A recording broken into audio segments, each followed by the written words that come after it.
Hello, my name is LStaton, and I did my senior internship on historical preservation in Fluvanna. Ever since I was young, I've always had a passion for history. My mom, who is a sixth grade social studies teacher at the Fluvanna Middle School, always took our family on historical excursions on our family vacations. For example, 2 years ago when we went to Myrtle Beach, we took a trip down to historic Charleston, and the house to the left is the Nathaniel Russell House. And I like that because of the staircase. It's a floating staircase, which means it can support itself. And so I've always learned about Virginia's history the most, so that's why I'm so excited about it. And so when Mr. Caraway mentioned the Montpelier Archaeology Program, I signed up thinking that could be my internship. So for the last week of my summer, Devin Berger, Sasha Morgan, several other governor's school students from other schools and I went to Montpelier, which was James Madison's home, and we worked on excavation. So you can see that they already did some work to the left where there's diagonal squares, and you can see that they found a foundation of a wall. And they believe that it was used to block the view of the slave quarters from people entering the mansion. And so what Devin and I were working on to the right here, we were trying to find the foundation of the building, which we did find, but we found other artifacts such as nails, bits of glass and china, and even some coral, which was used by the slaves for bartering tools. And so once we found the artifacts, we went to the table towards the back of the tent, and we cataloged it, and we said where we found each little piece of artifact, and then we went to the lab, and that's where we sorted them and cleaned them, and they're stored for other use. I really did love this program, but it was only a week, and I still had all of my senior year to do more internship experiences, and I wanted to work in Fluvanna because my family has been in Fluvanna since the 1840s, and it's just it's like a topic close to my heart. So I did my internship with Miss Judith Michelson at the Fluvanna County Historical Society. And so every Tuesday and Wednesday, I'd go in, and my job was to use the archives, which are pictured on the right, and do research projects. But first I had to learn about how to handle the archives, since some of them date back to the 1700s, so there are some really delicate documents. So if I'm handling really delicate documents, I had to wear gloves because the oil from our fingertips will fade the ink, and it will just compromise the documents. And they also use acid-free paper for anything that's coming in as new historical information, because the acid in paper will decay the paper and the ink. And so actually paper from the 1800s is in better quality than our paper today because they didn't use acid, and it's a purer form of paper. And so once I learned how to use the archives, so people would ask research questions like, can you research my genealogy? What was the death date of my great-great-great-grandfather? Just all sorts of things. So my first research project was actually a woman requested her genealogy because she was applying to be a daughter of the American Revolution, which you need extensive proof that you are directly related to somebody who was involved in the American cause in the Revolutionary War. And so I actually did find all the information that she needed to prove that she was, which is really exciting because not always you don't always find what you need to, because it's very limited, I guess. So, and people also ask expansive questions that you might not be able to answer. So I really liked dealing with the historic documents. But for my community service, I went another branch, and I worked with oral history, which is interviewing people to have their intake on their experiences. So my mentor was Miss Moselle Booker, who is the chairwoman of the Board of Supervisors, and she's been doing a research project about the African American elementary schools prior to integration in Fluvanna. So the right picture is a picture of the Rosenwald School, and you can see that their elementary school age kids up all the way to middle school. So it had like 8 grades in it in this one tiny school building, so it's a lot changed. But she doesn't have that much information on the integration period of Flavanna, so that is what I based my project on. So I would contact people through Miss Michelson and Miss Booker, and I'd get them to come into the Historical Society, and that was the setup on the left. So they would sit by the wall, and I'd be behind the camcorder, and I'd ask questions like, where were you born? What were your elementary and high school experiences like? How did the Flavanna educational system affect you? And Miss Janet Williams, who's pictured on the right, was both a student and a teacher here at Flavanna. So she got to give me a really broad perspective of the way our education works. And so for my research paper, I talked about the evolution of oral history and how its reliability compares to the written word.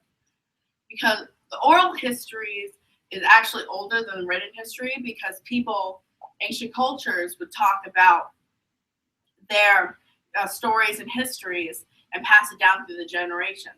Like the Iliad and the Odyssey were oral histories pretty much before they were recorded into words.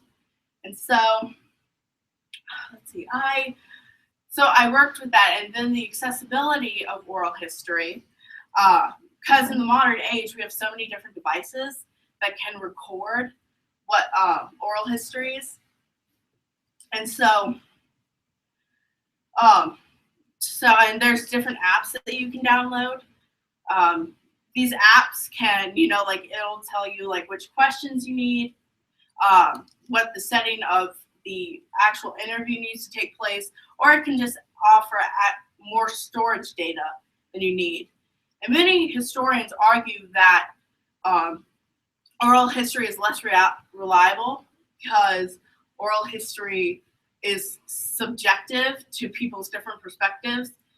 But I concluded that those perspectives are essential to the flavor of the history. Like, written word can preserve the more basic facts, but to get different people's perspective is also really important.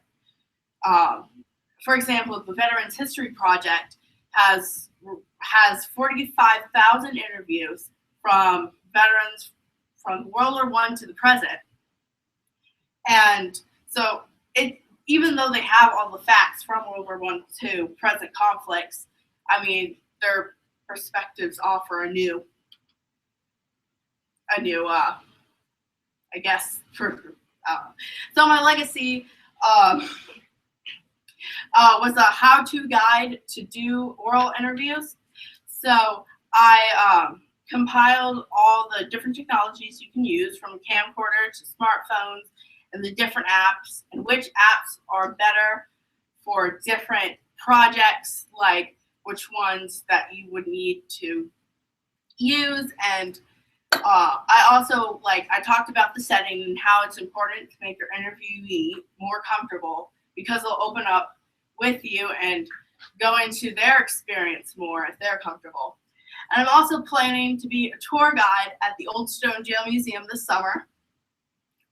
That's operated by the Historical Society, because I had an awesome experience and I just want to continue it. So before I go to college. And what did I learn? I learned that I genuinely do like historical preservation, and that but I'm still undecided what I want to do in college. But it's definitely given me an insight of, you need to experiment on what you like and what you don't like, and just try new things, and you'll find out what's best for you for your future. So my advice is that time management is key. The earlier you start, the more that you can accomplish. So the more effort that you'll put into it. And if you do what you love and love what you do, if you're passionate about it, you'll get so much more into it, and you'll actually want to do this and help people, and you'll affect people more if you're passionate about it. And if if plan A didn't work, the alphabet has 25 more letters. Stay cool. So even though my first opportunity was great, I just wanted to dwell in historical preservation more, and this opportunity was so amazing, and I'll be forever grateful to my mentors and to Governor's School for allowing me to have this opportunity to do this. So any questions?